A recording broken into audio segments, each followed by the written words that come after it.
Y nos vamos a meter ahora con un tema que es crítico en este momento particular de la historia, no te diría de América Latina, sino del mundo, que es la salud mental. Algo que muchas veces en los medios de comunicación hay mucho temor a tratarlo, que por ahí no es tan redituable en términos de audiencia, pero es clave, porque están pasando cosas que tendríamos que mirar en nuestra región y en el mundo. Por eso quiero irme ya mismo a Chile con Lucía López, que nos trae este tema para problematizarlo y desarrollarlo.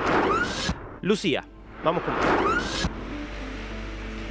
Sí, ¿cómo estás, Darío? Efectivamente, habíamos quedado de hablar precisamente de la salud mental, especialmente en adolescentes y jóvenes, y me encuentro acá con la directora de un instituto, un centro de investigación de excelencia en Chile, el Instituto IMAE, que se preocupa precisamente del mejoramiento de la salud mental de ese grupo de la población. Además, es académica y psiquiatra de la Universidad de Chile. ¿Cómo está, doctora? Muchas gracias por estar con nosotros. Hola, Lucía. Muchas gracias también desde Argentina por hablar de esta temática que es tan relevante.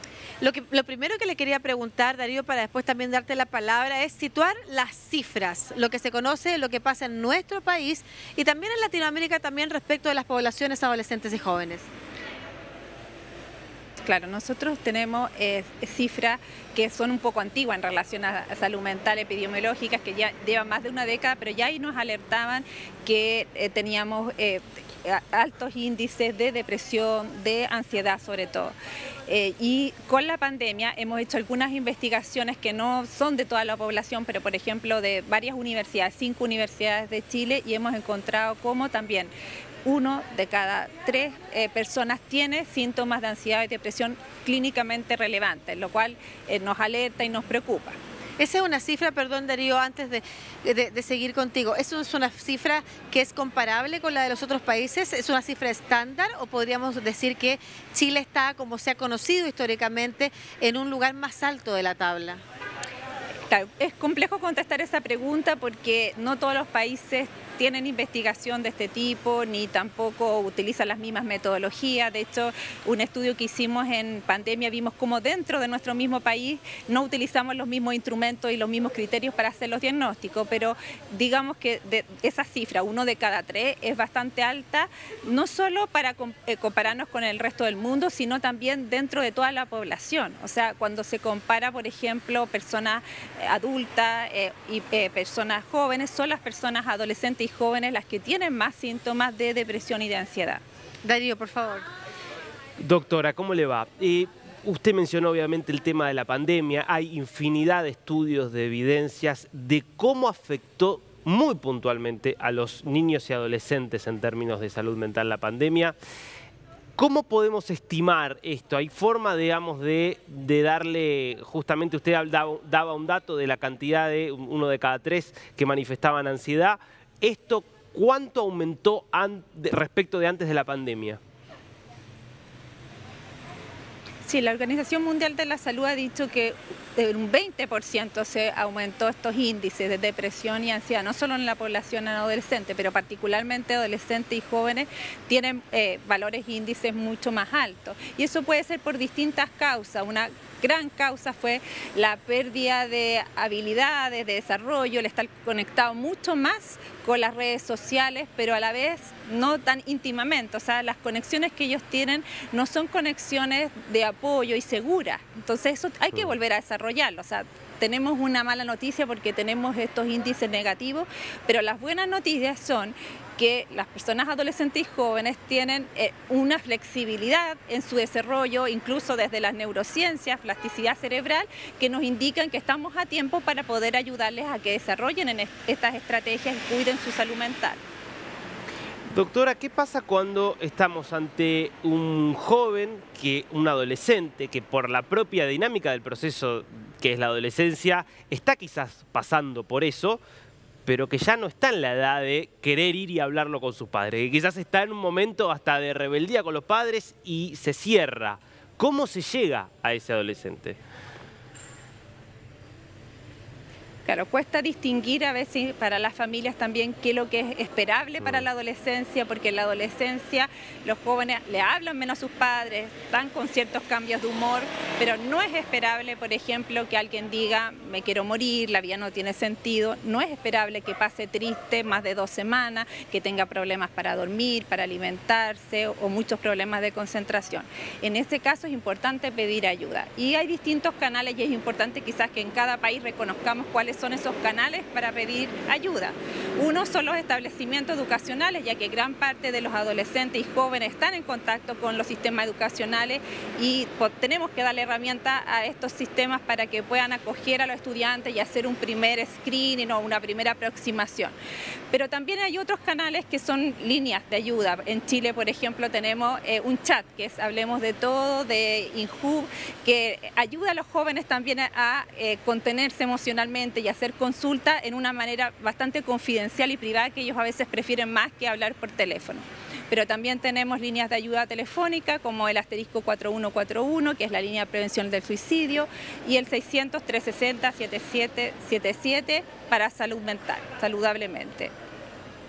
Darío, yo pensaba en lo que decía la doctora Vania Martínez respecto de, por ejemplo, cómo la pandemia efectivamente al estar más aislados impactó en el desarrollo de habilidades de intimidad afectivas y de las relaciones finalmente, que son muchas veces las contenciones, las herramientas de contención que aprendemos para enfrentar otros desafíos en la vida, sobre todo los adolescentes y los jóvenes que están transitando hacia la vida adulta, hacia nuevos desafíos como salir del colegio y pasar a la universidad.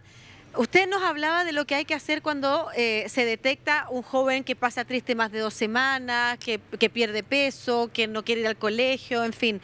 Pero ¿cómo podemos prevenir llegar a ese estado? Las familias que nos están viendo, quizás en muchas partes de Latinoamérica, y que están viviendo en sus comunidades situaciones similares, ¿cómo nosotros podemos trabajar con nuestros hijos, por ejemplo, en precisamente desarrollar, quizás, no sé si se puede hacer de una manera acelerada porque se retrasó o al revés, pacientemente, esas habilidades que quizás también los padres no estamos preparados para poder fortalecer? Sí, es muy importante el trabajo que se puede hacer a nivel de las emociones, ¿ya? Porque reconocer las emociones, darle su justo sentido y valor, y también reconocer cuando ya nos están sobrepasando, ¿ya? Ahí, bueno, hay un libro que escribimos junto a Javier Azuazo que se llama Tu Mundo Emocional, que justamente viene a aportar a eso, y ahí quizás pueden conseguirlo también a través de ebook, ¿ya? Y también nosotros tenemos una aplicación de celulares que se llama Cuida tu Ánimo, que es gratuita y la pueden descargar también desde toda Latinoamérica, la gente que quiere acceder, y ahí vienen esas herramientas. Por ejemplo, una herramienta importante son los hábitos de vida saludable, alimentarse bien, dormir bien. También otra herramienta importante es el vincularse con las otras personas, el tener estos vínculos cercanos y afectivos, y ahí trabajamos el tema de las redes de apoyo. También está cómo regulamos las emociones cuando estas nos sobrepasan, cómo usamos el humor de manera positiva y cuándo pedir ayuda, porque también eso es importante hacerlo, porque una de las barreras que tienen los jóvenes para pedir ayuda es: yo creo que me las puedo por mí mismo o mí misma. O sea, esa es la principal barrera, y por lo tanto en nuestra sociedad, que también ha sido bastante individualista y nos empieza a decir que el éxito, no sé, monetario es lo que esperamos, no es así. O sea, lo más importante es la salud de todos nosotros, incluida la salud mental, y a veces para tener una buena salud mental necesitamos pedir ayuda. Darío, por favor, adelante. Doctora, usted mencionaba antes la importancia que tienen las escuelas, las instituciones educativas, como una primera instancia de abordaje cuando hay por ahí un chico que está pasando por una situación difícil.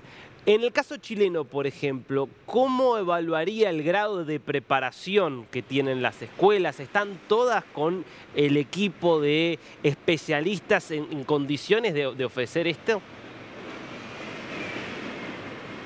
Se ha avanzado mucho, o sea, si lo comparamos desde que yo estudié en colegio hasta ahora, es la infinidad de cambios, en que hay mucha más preocupación por temáticas de salud mental, en que también hay incorporación de profesionales, psicólogos, orientadores en los colegios, pero todavía hay un espacio para mejorar más. Nosotros, por ejemplo, tenemos protocolos que son guías que podrían implementarse en las instituciones educativas, pero no todas las instituciones los tienen desarrollados ni todos están tan visibles. Así que tenemos que seguir avanzando. El colegio, la universidad o los centros de educación superior tienen un rol también, pero este es un rol complementario a la familia, a la sociedad en su conjunto también.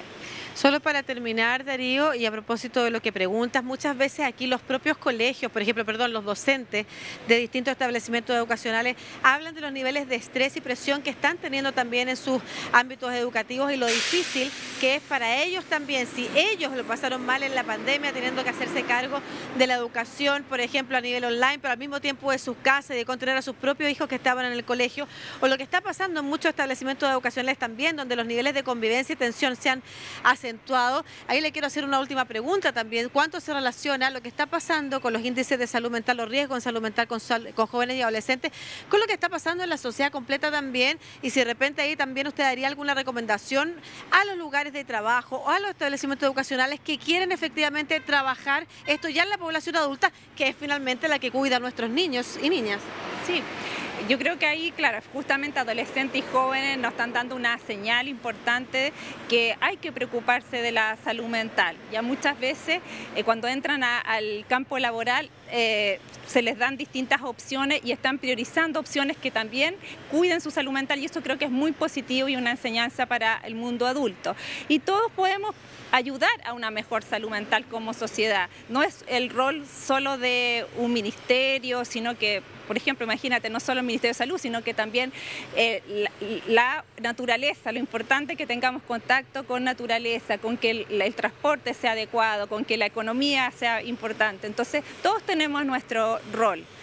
Quería aprovechar también de recomendar un curso que nosotros tenemos a través de la plataforma Coursera que se llama Abordaje del riesgo suicida en adolescentes y jóvenes, porque esa es la temática que también más nos preocupa. Si bien en Chile no tenemos índices muy altos de suicidio, sí nos preocupa y podemos seguir previniendo ese tema. Así que en Argentina yo sé que también es una preocupación y ojalá que se puedan sumar también a capacitarse y tener más herramientas en la prevención del suicidio. Perdón, solo para finalizar, que me parece importante que está en la conversación, las redes sociales, el uso de los teléfonos celulares de los niños y adolescentes.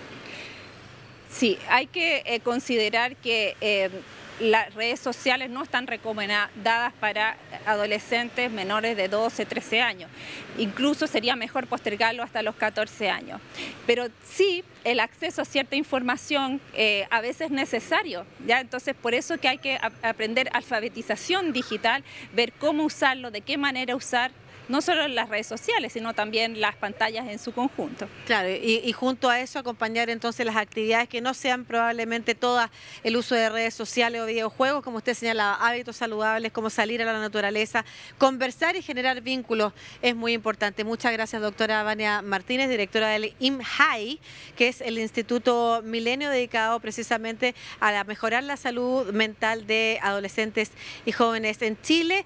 Además, recordamos los datos. Aquí en Chile al menos asterisco 4141, también el teléfono de salud responde y como bien nos recomendaba la académica, el chat Hablemos de Todo del INJU, precisamente dedicado a los adolescentes que quizás pueden encontrar ahí una conversación abierta de mayor confianza que hablar por teléfono con alguien. Y cuida tu ánimo entonces, la recomendación también para bajar en las aplicaciones digitales, Darío. Muchas gracias, Lucía, muy interesante, doctora. Gracias a ambas.